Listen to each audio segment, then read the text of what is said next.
오늘 제목이 뭐죠? 같이 한번 읽어볼까요? 은혜의 삶에 필요한 요소들.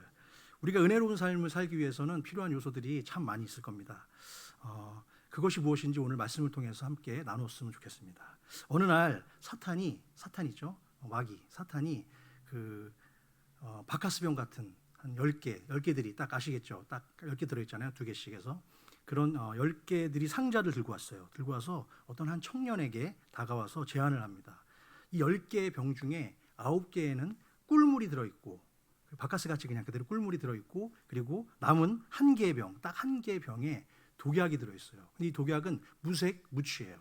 그러니까 만약에 그걸 먹는 순간에는 냄새도 안 나고 전혀 알 수 없기 때문에 그 약을 먹으면 죽을 수도 있는 것이죠. 그런데 사탄은 이렇게 그 청년에게 제안합니다. 만약에 당신이 이 10개의 병 중에 꿀이 들어간 그 병을 선택해서 그것을 마시면 당신에게 큰 돈을 선물해 주겠다라고 제안을 합니다. 그런데 문제는 혹시라도 그 10개 중에 그 청년이 어떤 하나를 선택했는데 그 선택한 것이 만약에 포이즌, 독이 들어간 것이라면 그 자리에서 죽을 수밖에 없는 자신의 생명을 담보로 한 매우 위험한 도박 같은 상황이 발생한 것이죠. 사탄의 제안을 다 들은 이 청년은 잠시 동안 고민을 하더니 이런 대답을 합니다. 아무리 돈이 좋다고 하지만 내 소중한 생명을 단 한 번의 도박 같은 선택으로 망칠 수는 없고 바꿀 수도 없으니 그만 사라져라. 이렇게 얘기했어요. 이 청년 믿음이 좋습니까? 안 좋습니까? 믿음이 좋죠? 네, 믿음이 좋아요. 그런데 사탄은 여러분 포기합니까? 안 합니까? 쉽게 포기하지 않죠. 끝까지 계속해서 사탄은 자신의 그 부분을 이루기 위해서 계속 이 청년을 유혹하는 거예요. 다가가가지고 막 유혹하는 거예요. 근데 이 청년에게도 사업을 위해서 큰 목돈이 필요했던 거예요. 그래서 어떻게 되냐? 조금씩 이 청년의 마음이 흔들리기 시작했습니다. 그러면서 이 청년이 이런 생각을 하는 거예요. 그래, 어차피 죽을 확률은 10%인데 설마 그 10개 중에 1개를 내가 걸리는데 독이 든 병을 집기야 하겠어? 이런 생각을 하면서 사탄의 제안을 받아들이기로 결정한 거예요. 그래서 떨리는 손으로 그 10개의 병 중에 맨 끝에 있는 한 병을 딱 골랐어요.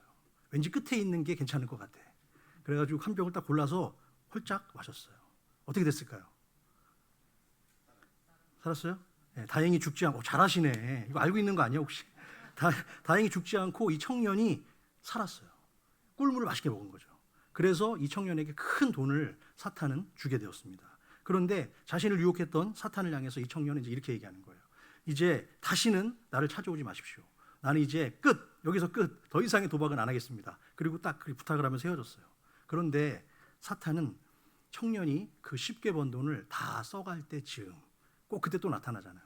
다시 나타나가지고 또 한 번 제안을 합니다. 어떤 제안을 하냐면 이번에는 이제 당신이 한 번 마신 거 말고 9개의 병이 남았는데 여기서 하나를 더 골라 마시면 이전에 당신이 받은 돈의 2배를 주겠습니다. 한참을 고민했던 청년은 사탄의 유혹에 다시 걸려 들어가게 될까요? 안 될까요? 넘어가면 안 되지. 한 번에 끝냈어야 되는 거예요. 한 번 딱 하고 그걸로 끝내야 되는데 이 청년이 다시 돈에 쫓기다 보니까 2번째 선택도 하게 되었어요. 그래서 이번에는 가운데 있는 병을 골라서 마셨습니다. 어떻게 됐을까요? 살았어요 또. 그래서 또 다시 한번 큰 돈을 이제 번 청년은 돈을 쉽게 번 돈이니까 물 쓰듯이 사용하고 방탕한 생활을 계속 이어갔고 나중에는 알코올과 마약 중독까지 되면서 그의 인생은 점점 망가지게 되었습니다. 그렇게 어느덧 세월이 흘러서 이 청년은 점점점 중년이 돼서 중년에서 더 노년으로 갔어요. 그 얘기는 뭘까요? 그 중간에 돈을 그때까지 다 쓰진 않았겠죠. 그 중간에 또 계속해서 그 유혹에 넘어갔던 거예요. 넘어가서 이제 일순간의 쾌락을 위해서 자신의 모든 인생을 걸어서 계속해서 그 남은 병들을 마셔나갔어요. 근데 운 좋게도 이 청년은 죽지 않고 살았던 거예요. 이제 여러분 2병이 남았습니다. 2병. 2병을 돈벼락과 죽음의 기로에 선 마지막 인생 승부수가 이 2병에 남아있는 거예요. 한 병을 잘못 고르면 그대로 죽을 수밖에 없는 이 상황까지 직면한 거예요. 근데 어떻게 보면은 그것까지 간 것만도 운이잖아요. 그렇죠? 그랬어요. 그래서 이 청년이 마지막에 사탄의 제안을 이제는 받아들일 수밖에 없어. 왜? 자신의 인생을 그렇게 허비했기 때문에 이제는 어차피 이렇게 된 거 뭐 50대 50이야. 그래, 아니면 죽고 뭐 이렇게 하면서 이 청년은 마지막 선택으로 달달달달 떨리면서 식은땀을 흘리면서 오른쪽에 있는 걸 잡았다가 다시 왼쪽에 있는 걸 잡았다가 달달달 떨더니 다시 오른쪽에 있는 것을 잡았어요. 그래가지고 탁 병을 따고 촥 맞았습니다. 어떻게 됐을까요? 아, 꿀이다. 그래, 내가 이겼어. 이러면서 그 청년은 나는 끝까지 살아남았어. 사탄, 이제 나에게 그 돈을, 약속된 돈을 주십시오. 이렇게 얘기했어요. 쾌락과 승리에 도취되어서 어쩔 줄 모르는 청년, 그러니까 노인이 된 그 청년을 물끄러미 바라보던 사탄은 마지막 남은 한 병, 그 병을 까가지고 사탄이 그 병을 마셨어요. 그럼 사탄이 독이 든 병을 마셨을까요? 그런데 그 사탄이 청년에게 이렇게 얘기합니다. 그래, 처음부터 독약이 든 병은 하나도 없었지. 나의 제안을 받아들인 첫날부터 너의 인생은 돈이라는 독약에 빠져서 서서히 죽어가고 있었던 거야. 너가 지금까지 받은 돈의 대가는 이제부터 지옥에서 큰 고통과 함께 지불해야 될 것이야 라고 사탄이 이야기했다고 합니다. 물론 이건 지어낸 얘기입니다, 여러분. 너무 깊숙이 빠져드시면 안 돼요. 오늘 말씀의 시작과 더불어서 야고보 사도는 뭐라고 얘기하고 있습니까?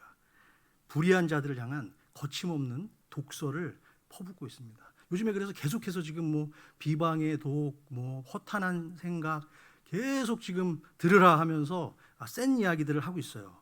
다가올 심판과 이 멸망의 날에 요즘 우리가 뭐라고 합니까? 말세 지말의 시대를 우리는 살아가고 있다고 하는데 바로 지금 야고보 사도도 걱정이 되는 거예요. 자신의 그 성도들이 걱정이 되니까 그 멸망의 날에 너희에게 닥칠 고난으로 어떻게 하죠? 1절에 한번 보시면 뭐라고 나와 있죠? 말미암아, 그렇죠? 이 말 고생으로 말미암아 울고 통곡하라라고 선포하고 있어요. 갑자기 야고보 목사님이 당시에 그 부자들을 향한 이러한 폭탄과도 같은 선포를 하는 그 이유는 무엇일까요? 이 세상의 창조주이자 또한 주권자이며 심판자이신 주님이 재림할 말세가 임박했기 때문에 마음이 급해지신 거예요. 그래서 자기가 그렇게 말씀하고 있는 것이죠. 오늘 주신 하나님의 말씀이 오늘 본문에 나오는 교만한 부자들에게만 과연 해당되는 이야기일까요? 저는 그렇게 생각하지 않습니다. 말세지말의 시대를 살아가는 우리 모든 이 땅의 성도들에게도 동일하게 적용되는 말씀이라고 믿습니다. 그래서 그것이 왜 그 심판의 때의 말씀이 동일하게 적용되는 것인가? 사도 바울도 고린도후서 5장 10절에서 이렇게 말씀하고 있기 때문입니다. 시작. 이는 우리가 다 반드시 그리스도의 심판대 앞에 나타나게 되어 각각 선악간에 그 몸으로 행한 것을 따라 받으려 함이라. 그렇습니다. 이는 우리가 다 반드시 그리스도의 심판대 앞에 나타나게 될 것이라고 사도 바울은 우리에게 이야기하고 있습니다. 이 심판의 날을 피할 사람은 단 한 사람도 없는 것입니다. 누구나 저마다 자신의 인생을 마음대로 살아갈 그 청년처럼 그런 권리는 있을지 모르지만 때가 되면 우리는 단 한 사람도 예외 없이 모두가 그리스도의 거룩한 심판대 앞에 서야만 하게 될 것입니다. 따라서 우리는 한 번뿐인 소중한 인생을 마치 하나님 없이도 내 마음대로 살아갈 수 있다는 내가 복음의 인생을 살아가고 있지는 않은지 오늘 지혜롭지 못한 부자 성도들의 모습을 통해서 다시 한번 우리의 모습을 반추하고 주님의 재림이 가까워지는 이 말세의 시대에 반드시 우리가 붙들고 살아야 할 은혜의 요소들은 무엇인지 함께 말씀을 통해서 그 답을 찾아보는 축복의 시간이 되시기를 주님의 이름으로 축원합니다. 다시 한번 본문 1절 말씀을 보기로 하는데요. 들으라 부한자들아 너희에게 어떤 고생? 임한 고생이 아닙니다. 여러분. 임할 고생이라고 말씀하고 있는데 여기서 먼저 부한자들에 대한 정의를 좀 하고 넘어가는 게 좋을 것 같아요. 여기서 말씀하는 부한자들은 정직하게 열심히 벌어서 선량하게 돈을 쓰는 그런 부자들을 이야기하는 것이 아닙니다. 저들은 부당하고 무례한 방법으로 재산을 모으고 또한 어려운 이웃들과 가난한 자들의 노동력을 착취해서 자신의 욕망을 채우려는 불의한 자들 그 일부에 대해서 이야기하는 것이라고 이해하면 좋을 것 같습니다. 또한 부한 자들에게 임할 고생은 부자가 지금 닥친 현재의 고난이 아니라 언젠가 아까 말씀드린 것처럼 심판의 날에 그들이 하나님 앞에 서게 될 텐데 그 심판의 때에 당할 미래적 고난을 암시하는 말씀입니다. 그러니 지금 이렇게 강력한 경고의 메시지를 듣는 순간에 그들은 어떻게 행동하는 것이 가장 정당하고 또한 올바른 태도일까요? 울면서 내 가슴을 찢고 무릎 꿇고 통곡하면서 눈물과 회개의 자리로 하나님 앞에 나왔으면 너무 좋았겠죠. 그렇죠? 왜 근데 그렇게만 해야 될까요? 앞선 야고보서 4장 9절에서 야고보 사도는 이미 그러한 불의한 자들을 향해서 회개의 기도, 회개의 기회를 주신 적이 있습니다. 4장 9절 말씀인데요. 같이 읽겠습니다. 시작. 슬퍼하며 애통하며 울지어다. 너희 웃음을 애통으로 너희 즐거움을 근심으로 바꿀지어다. 그렇습니다. 우리는 누구나 크고 작은 실수를 할 수 있고 또한 잘못과 죄를 범할 수도 있습니다. 문제는 자신의 죄를 알고도 인정하지 않고 회개치 않으려는 완악함과 교만함이 우리 안에 가득 충만하다는 것. 그것이 문제입니다. 오늘 본문에서 소개하고 있는 부자들의 가장 큰 문제점들은 무엇인지 한번 살펴보기를 원하는데, 가장 첫 번째로 그들은 하나님을 떠나서 오직 자기 자신을 위한 재물을 쌓는 것에 정신이 팔려 있습니다. 그 내용이 2절과 3절 말씀인데요. 같이 한번 읽어보겠습니다. 시작. 너희 재물은 썩었고 너희 옷은 젖먹었으며 너희 금과 은은 녹이 슬었으니 이 녹이 너희에게 증거가 되며 불같이 너희 살을 먹으리라. 너희가 말세에 재물을 쌓았도다. 결론으로 말씀드리면 너희가 말세에 재물을 쌓았다고 이야기하고 있는데, 어느 정도로 쌓았죠? 창고에 썩을 정도로 재물을 쌓았다는 거예요. 그리고 또한 3절에서 금과 은에 녹이 슬 정도로 쌓았다고 이야기하고 있습니다. 제가 말씀을 준비하면서 원어를 찾아보니까 2절에서의 재물은 당시에 가장 그들에게 필요했던 쌀, 밀과 같은 곡식을 의미하는 거예요. 그러니까 그 재물, 그 곡식이기 때문에 그것을 오래 쌓아놓으면 그거는 썩을 수 있는 가능성이 충분히 있죠. 그리고 옷도 여러분, 그 옷장에 뭐 여기는 드라이, 캘리포니아는 드라이해서 괜찮은데 저 동부만 해도 좀 그 습하잖아요. 근데 그 어떤 습한 데다가 오래 옷을 보관하면 옷이 좀 먹나요, 안 먹나요? 좀을 먹을 수 있는 것이죠. 그렇죠. 그렇게 해서 그 당시에 그 부자들은 자신의 많은 것들을 누리고 있었지만 그것들을 나누지 못하고 자신의 창고에서 썩도록 그렇게 세월을 보내고 있었다는 것입니다. 그런데 한 가지 또 특이한 것은 금과 은은 우리가 알다시피 아무리 세월이 흘러도 변하지 않는 그런 광물이잖아요. 그렇죠? 변할 수 없는 광물인데 왜 야고보 사도는 3절에서 불의한 부자들의 욕망과 탐욕을 강조하면서 그것 금과 은이 녹이 쓴다라고 표현했을까요? 이 녹을 여러분 도구로 생각하면 좋을 것 같아요. 도구로. 독. 자, 그래서 이 은과 금이 녹이 쓸어. 근데 그 녹이 쓴 것이 결국에는 아까 그 청년이 마셨던 그 독처럼 그런 어떤 그 독으로 변해서 그 독은 그들의 인생을 불같이 삼켜버릴 것이라는 은유적, 비유적 표현으로 아주 강력한 말씀을 지금 선포하고 있는 것입니다. 사랑하는 성도 여러분, 이 땅에서 우리는 영원히 살 것처럼 욕심을 부리며 우상의 재물을 쌓기도 합니다. 하지만 스스로의 구원을 막고 그것은 재앙을 쌓는 아주 어리석고 위험한 행동임을 기억하고 언제나 주님 안에서 바른 물질관을 위해서 힘써야 될 줄로 믿습니다. 본문 속에 등장하는 부자들이 행하고 있는 물질에 대한 두 번째 잘못된 행동은 무엇일까요?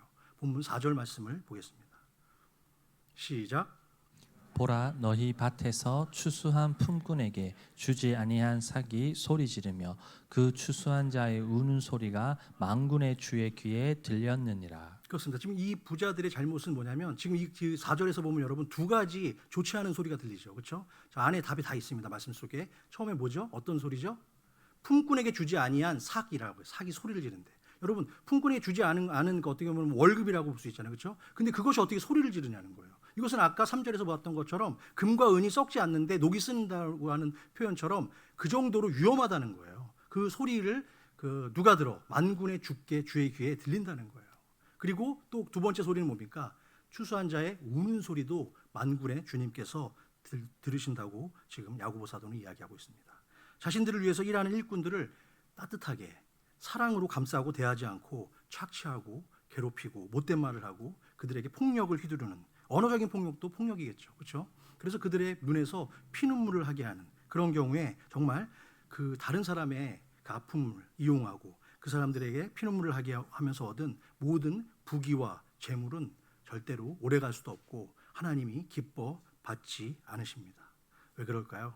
고통 중에 신음하는 연약한 자의 우는 소리를 만군의 주가 외면하지 않는다고 오늘 성경은 우리에게 말씀하고 있기 때문입니다.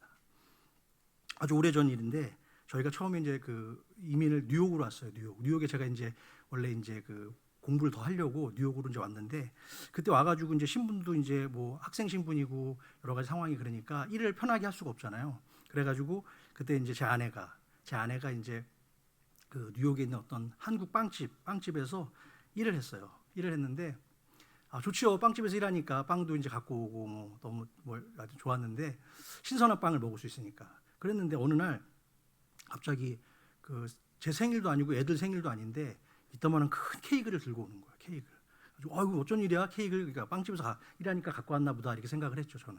그랬는데 얘기를 들어보니까 얘기인즉슨 일을 하다가 이제 그 새로 이제 그게 나오잖아요. 뒤에서 이제 그 뭐죠? 이렇게 베이커가 만들잖아요. 케이크를 만들어 가지고 오면 이제 판에다가 이제 그걸 잘 해가지고 팔 수 있도록 해야 되잖아요. 그런데 거기 이제 처음 일하다가 이제 잘 이게 이 숙련된 그 기술자가 아니니까 일하다가 이제 밑에 이제 거기 그 뭐죠? 이렇게 크림 거기 살짝 이게 뭐 손톱에 닿나 봐. 손에 살짝 닿나 봐. 그랬더니 주인이 그거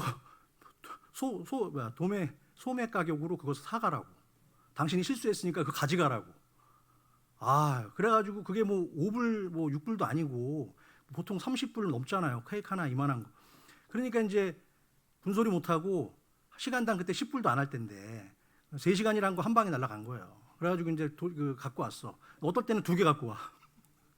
그러니까 어떨 때는 일하다 보면 다 그렇게 이렇게 까이고 저렇게 까이면서 저는 그런 생각을 했어요. 그때 제가 차가 한 대밖에 없어가지고 그 빵집까지 제가 데려다 주는데 정말 사람이 사악하다. 어떻게 저렇게. 그러니까 그 다음부터 어떻게 되냐. 이제 케이크만 오면 달달달달 떨리는 거예요. 케이크만 보면 이거 지금 실수하면 큰일 나는 거죠. 다 뒤집어 써야 돼. 예. 그런 어떤 상황 가운데 일하는 모습을 보면서 결국에는 이제 고민하고 이야기하다가 거기는 그만두는 게 좋겠다. 그거는 좀 너무 거기다 또 배우는 동안에 처음에 얘기했을 때 그게 아니었는데 배우는 동안에 당신 가르쳐 줬기 때문에 일 안 준다고 돈 안 준다고 그래가지고 2주인가 얼마치를 딱 또 빼먹더라고. 그래가지고 참 이것을 이렇게까지 또 같은 민족끼리 이런 또 행태를 보이는구나 그런 경험을 한 적이 있는데 결국에는 이제 그 가게를 그만뒀어요. 근데 알고 보니까 그 가게가 소문이 났어. 그런 식으로 이제 계속 사람을 이렇게 이용하고 그런 게 되니까 어떻게 됐을까요? 결국에는 어느 순간 가다 보니까 간판이 사라졌더라고. 가게 문 닫은 거예요. 그런데 생각보다 사실 이민사회가 좁잖아요. 소문이 금방 가요. 얼마나 빠른지 몰라요. 여기서 있었던 거 저기서 다 압니다. 그렇기 때문에 그렇게 어리석은 그렇게 해서 잠깐의 돈을 착취했을지는 모르지만 그것은 하나님이 원하시는 그런 모습이 아니라는 것이죠. 계속해서 근데 그분은 저는 교회를 다니는 분인지는까지는 잘 모르겠어요. 기억이 안 나요. 근데 참 안타까운 마음이 들었고요. 계속해서 보면 5절 말씀을 한번 보기 원합니다. 5절 말씀 같이 시작. 너희가 땅에서 사치하고 방종하여 살육의 날에 너희 마음을 살찌게 하였도다. 그렇습니다. 자, 이제 여기서 사치와 방종으로 가고 살육의 날에 너희의 마음을 살찌겠다고 했는데 가난한 자들의 눈에서 피눈물을 흘리게 하고 그들의 호주머니에서 갈취한 돈은 결국 어디로 갈까요? 그 부자들이 자기들만을 살찌우기 위한 도구로 사용하게 되고 그것을 통해서 사치와 방탕의 삶을 사게 된다고 이야기하고 있는 것입니다. 그래서 우리가 지난주에 허탄한 생각이라는 제목으로 살펴본 바와 같이 사람이 선을 행할 줄 알고도 행하지 않는 것이 뭐라고 그랬죠? 그건 죄라고 그랬습니다. 죄라고 분명히 말씀하고 있는데 그 첫 번째 단계가 바로 물질에 대한 과도한 집착이에요. 그래서 지금 내가 내 마음 가운데 물질에 대한 너무 과도한 집착이 나한테 있다면 그것은 좋지 않은 모습입니다. 그 다음으로 그 다음의 모습은 다음 단계는 물질에 대한 과도한 그 집착이 사치와 방종으로 이어지고 그것은 결국에는 쾌락주의로 빠질 수밖에 없게 되어 있다는 것이에요. 그래서 디모데전서 6장 10절에서 사도 바울은 돈을 사랑함이 일만 악의 뿌리가 되나니 이것을 탐내는 자들은 미혹을 받아서 어떻게 해요? 근심으로써 자기를 찔른다고 분명히 말씀하고 있습니다. 믿음을 떠나게 된다는 거예요. 그렇기 때문에 우리가 이 문제에 대해서 이 재물의 문제에 대해서 좀 불편한 이야기일 수도 있지만 우리가 이것을 귀담아 들어야 되고 우리의 신앙생활에 반드시 적용해야 될 줄로 믿습니다. 그렇다면 하나님은 어떤 사람들에게 더욱 형통하고 부유하게 되는 은혜와 축복을 허락해 주실까요? 그것은 소중한 금을 금과 같이 사용할 줄 알고 은을 은에 맞게 잘 사용할 수 있는 사람, 자신의 창고에 쌓인 재물이 썩지 않을 정도로 잘 하나님이 주신 재물을 관리하며 베풀고 나누고 사용할 때 하나님은 더 큰 물질과 축복을 더하여 주실 줄로 믿습니다. 그 미국의 자동차 왕이었던 헨리 포드 아시죠, 여러분? 헨리 포드가 돈을 많이 벌었는데 어떤 경제 전문지 기자가 그에게 찾아왔대요. 그래서 헨리 포드에게 요즘으로 따지면 뭐 일론 머스크 같은 그런 큰 부자였겠죠, 그렇죠? 그 당시에. 그래서 이렇게 물어봤다네요. 당신에게 있어서 돈의 의미는 무엇입니까? 라고 이렇게 물어봤답니다. 정의를 내려달라고 부탁을 하자 그 질문을 받은 헨리 포드가 이렇게 대답했다는 거예요. 저에게 있어서 돈은 우리가 날마다 사용하는 이 팔과 다리와 같은 존재입니다. 팔은 써야 되고 다리도 매일 걷고 뛰어야 더 튼튼해지는 것처럼 우리가 가진 돈은 필요한 곳에 반드시 사용되어야 될 줄라고 생각합니다. 라고 이야기했다는 것입니다. 이처럼 하나님이 우리에게 맡겨주신 모든 재물은 내 것입니까? 하나님 것입니까? 그 하나님 것이라는 그 부분만 우리가 확실하게 인식하고 있다면 바로 정말 그 부분에 있어서 우리가 지혜롭게 잘 사용할 수 있게 될 줄로 믿습니다. 지금까지 우리는 물질과 세상의 종노릇하며 자신의 인생을 망친 어리석은 부자들의 두 가지 모습을 살펴봤고요. 그렇다면 이제 어떻게 우리가 살아가는 것이 하나님의 바른 지혜와 믿음을 실천하며 사는 것인지 오늘 이제 본론으로 들어가서 한 세 가지 정도 간단하게 살펴보기 원하는데요. 첫 번째 소제목입니다. 시작.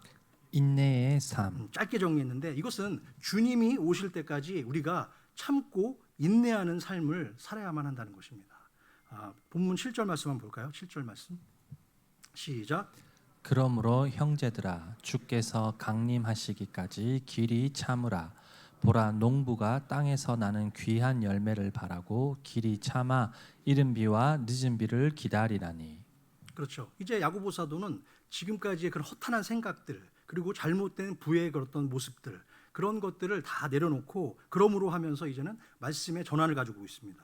그러면서 그는 우리에게 얘기하는 것이 주의 강림하시기까지 길이 참으라라고 하면서 인내의 중요성에 대해서 성도가 가질 것을 이야기하고 요구하고 있는 것입니다. 우리가 육상 경기를 할 때 여러분 한번 생각을 해보세요. 100m 달리기를 하든 200m를 하든 꼬린 지점이 있잖아요. 그런데 만약에 그 꼬린 지점이 없다고 생각해 보세요. 허무하죠. 아마 시작하기 전부터 지쳐가지고 난 못 뛰어 그렇게 얘기할 겁니다. 42.195km의 그 마라톤을 뛰더라도 반드시 꼬린 지점은 있는 것입니다. 수험생도 마찬가지입니다. 정말 그 어떤 분이 그 사법고시를 구수를 했다고 하는데 만약에 정말 사법시험이 됐든 수능 시험이 됐든 그 시험 당일날 마지막 시간까지만 참으면 되는 것이잖아요. 그런데 그런 것이 없다면 얼마나 고통스럽고 힘든 나날이 되겠습니까? 하지만 우리에겐 여러분 무엇이 있습니까? 하나님께서 지금 말씀 주신 것처럼 형제들아 주께서 강림하시기까지 그 리미트를 주셨다는 거예요. 언제까지? 하나님께서 다시 오실 때까지, 예수께서 다시 오실 때까지 참고 인내하며 기다리라고 말씀을 해주셨습니다. 근데 문제는 믿음의 실천 덕목 중에서 가장 실천하기가 힘들고 어려운 것이 바로 오래 참음의 신앙이기 때문입니다. 인내하지 못한다는 것은 결국 내 안에 믿음이 연약하거나 희미하다는 것을 방증하는 것입니다. 왜 초대교인들이 그토록 핍박과 어려움 속에서도 자신들의 모든 것을 물건을 아낌없이 통용하고 나눌 수 있었을까요? 그것은 곧 주님이 다시 오실 것이란 강한 믿음이 그들 안에 남아 있었기 때문입니다. 성도에게 있어서 주님이 오시는 것보다 더 이상의 바람과 기다림은 없는 줄로 믿습니다. 기독교 신앙의 구체적인 뿌리는 주님의 오심을 참고 기다리는 인내에서부터 시작되는 것을 믿으시기 바랍니다. 기독교 초대 교부였던 크리소스톰은 인내에 대해서 이렇게 정의 내린 바 있습니다. 인내란 복수할 수 있는 힘이 남아있지만 그것을 자제할 수 있는 마음이다. 여러분 특이하지 않아요? 어떻게 인내를 복수할 수 있는 힘이 남아있지만 그것을 자제하는 마음이라고 표현할 수 있을까요? 아마 그 당시에 그 초대교회 때 엄청난 핍박과 억압이 있었겠죠. 그렇지만 그것들을 정말 눈에는 눈으로 갚는 것이 아니라 끝까지 참고 인내하면서 그들이 그것을 신앙으로 지켰던 그 마음을 이야기한다고 생각합니다. 그렇게 끝까지 참고 인내하는 성도들에게 반드시 하나님은 특별한 보상을 준비해 주시는데 바로 하나님의 때에 이른 비와 또한 늦은 비도 더하여 주실 줄로 믿습니다. 여러분 우리는 다른 거 없습니다. 신앙생활하면서 우리가 기다릴 것은 하나님의 축복이 흠뻑 젖은 이른 비와 늦은 비인 줄로 믿습니다. 다음 두 번째입니다. 두 번째 소제목 시작. 견고한 삶. 그렇습니다. 8절 말씀 볼까요? 시작. 너희도 길이 참고 마음을 굳건하게 하라. 주의 강림이 가까우니라. 이 구절에서 여러분 마음을 굳게 한다는 것은 무엇을 의미할까요? 이리저리 흔들리지 않는 강한 마음을 가지고 오직 한 우물만 파라는 뜻입니다. 하나님은 굳은 결심으로 묵묵히 하나님이 원하시는 것을 감당하는 사람을 가장 좋아합니다.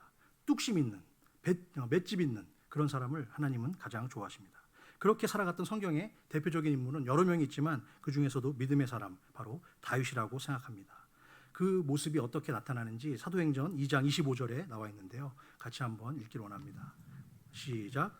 다윗이 그를 가르쳐 이르되 내가 항상 내 앞에 계신 주를 배웠으며 나로 요동하지 않게 하기 위하여 그가 내 우편에 계시도다. 그렇죠. 다윗이 지금 자기 자신을 가리키는 거예요. 가리켜서 어떻게 해요?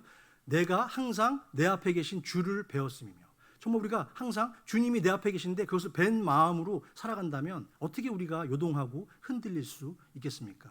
그리고 어떻게 해요? 나로 요동하지 않게 하기 위하여 그가 내 우편에 계심을 우리는 믿어야 될 줄로 믿습니다. 하지만 반대로 마음이 쉽게 흔들리면 사단은 그 틈을 타는 거예요. 그래서 어떻게 해요? 우리에게 찾아오죠. 이것은 어떤 것과 비슷한 것이냐면, 우연히 여러분 길을 걸어가는데 그런 경험 있으실지 모르겠어요. 시골에 사실 때, 도시에서도 요즘에는 만날 수 있는데, 가고 있는데 어떤 큰 개가 나타나요. 큰 개가 나타나는데 그 큰 개한테 곁을 주고 내가 무섭고 떨린다는 거를 딱 인상을 주면 어떻게 돼요? 바로 그 개가 더 으르렁거리면서 기세가 당당해가지고 물려고 덤벼든다는 거예요. 사탄도 그와 같다는 거예요. 우리가 믿음 안에서 정말 하나님이 내 우편에 계심을 믿고 그것을 확신하며 그것을 사탄에게 대적해야 되는데, 그렇지 못하고 우리가 달달달 떨고 이리저리 막 방황하고 그러면 그때 사단의 밥이 될 수밖에 없다라는 것입니다. 그런데 반대로 제가 또 어디서 봤는데, 미국의 어떤 집에 퓨마가 들어온 거예요. 산에서 퓨마가 들어왔는데 이 퓨마가 막 집을 이제 먹을 게 없나 막 뒤지고 있는데, 그 큰 그 진돗개 같은 그런 개인데, 그런 개가 딱 나갔어요. 나간 얘가 겁이 없이 퓨마한테 막 덤비는 거야. 덤비는데 퓨마가 도망가더라고. 그러니까 만약에 정말 퓨마가 자기를 잡아먹을 수도 있다는 것을 그 집에 있던 개가 알았다면 그런 행동, 그런 무모한 행동을 할 수 없었을 것입니다. 하지만 그렇게 할 때 오히려 하나님께서 우리에게 더 강한 믿음으로 우리를 지켜주실 줄로 믿습니다. 매일 신앙생활을 하면서도 왜 가끔씩 우리는 우리 스스로가 너무 연약하다, 나는 할 수 없을 것 같다, 왜 이것이 안 될까라고 느낄까요? 그것은 딱 두 가지 생각이 우리를 지배하기 때문입니다. 첫 번째는 안 된다라고 생각하는 거예요. 안 될 거야, 힘들 거야, 그 될까? 라는 의심을 하는 것이고요. 두 번째는 그것으로 인한 두려운 마음을 우리가 갖게 되기 때문입니다. 그러나 주님은 우리에게 분명히 말씀하셨습니다. 자, 여러분 따라하십시오. 하나님을 믿으니 또 나를 믿으라. 믿으십니까? 아멘. 어떤 상황에서도 주님만 붙들고 의지할 때 주님은 우리와 함께 하신 줄로 믿습니다. 세 번째, 마지막 세 번째입니다. 시작. 소망의 삶. 그렇습니다. 원망과 비난의 삶을 떠나서 이제 우리는 영원한 소망이신 예수 그리스도 한 분만 바라보며 나가야 될 줄로 믿습니다. 자, 본문 9절 상반절 말씀인데 같이 읽겠습니다. 9절 시작. 형제들아 서로 원망하지 말라. 그리하여야 심판을 면하리라. 보라 심판주가 문 밖에 서 계시니라. 여러분 지금 답이 나와 있습니다. 형제들아 서로 어떻게 하지 마라? 원망하지 말라는 거예요. 그리해야지 너희가 심판을 면한다고. 심판을 면하기 위해서는 원망하는 삶을 살지 말라고 야고보 사도는 이야기하고 있습니다.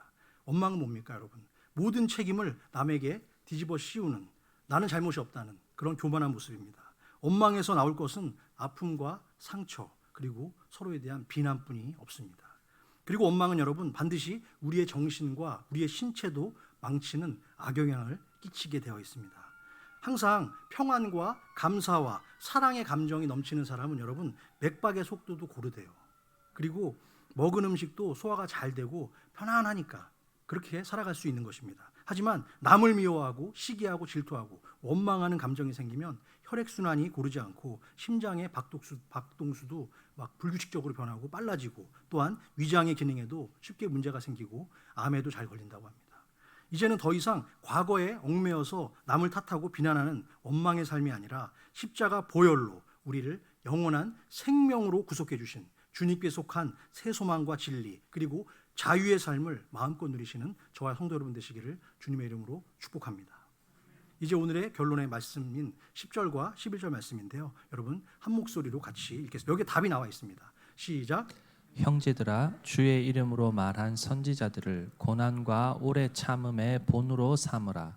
보라 인내하는 자를 우리가 복되다 하나니 너희가 욥의 인내를 들었고 주께서 주신 결말을 보았거니와 주는 가장 자비하시고 긍휼히 여기시는 이시니라. 아멘.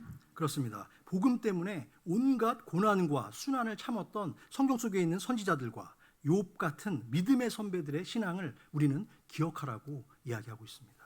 주 예수 그리스도의 은혜와 사랑으로 믿음의 또한 인내, 믿음과 인내 또한 원망 없는 소망의 삶을 통해서 끝까지 우리는 예수 그리스도만 붙들고 승리하는 삶, 그 삶을 추구하는 저와 우리 브릿지교회 모든 성도님들이 되시기를 주님의 이름으로 다시 한번 축복합니다.